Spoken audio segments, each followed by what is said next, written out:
मला झोपायला खूप आवडतं. I love sleeping and sleeping is my favourite hobby.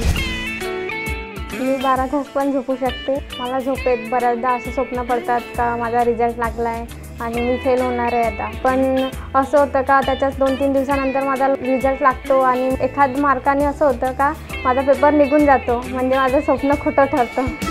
तर मला नापास व्हायला किंवा अयशस्वी व्हायला आवडत नाही. खूप वाईट वाटलं होतं तेव्हा, खूप रडली होती तेव्हा. माझ्या आईवडिलांचं स्वप्न होतं का मला इंजिनिअरिंगला पाठवायचं, पण त्यांनी मला एका पण शब्दाने रागवलं नाही का तुला कमी मार्क्स मिळाले, तू आमचं स्वप्न पूर्ण नाही करू शकली.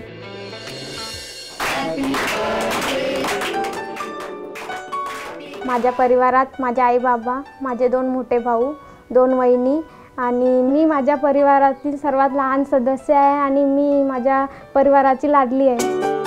आता माझं MSc पूर्ण झालं आहे, पण तरी माझ्या घरचे सर्व मला असं वागवतात की जसं मी अजूनही त्यांची छोटीशीच राजकुमारी आहे. तसं तर मला घरात कोणी काही काम करू नाही देत आणि मी फक्त माझं जेवण, TV पाहणं आणि स्वप्न पाहणं एवढंच काम सध्या तरी करते. मला पण आयुष्यात काहीतरी करायचं आहे की माझं नाव जगासमोर येईल, असं काहीतरी करायचं आहे. आणि मला माहिती आहे का झोपेत स्वप्न बघून तर ते माझं नक्कीच पूर्ण होणार नाही. त्यामुळे मला स्वतः असं काहीतरी करायचं आहे का ज्यामुळे माझं स्वप्न पूर्ण होईल आणि माझ्या आईवडिलांचं पण नाव उंचावेल.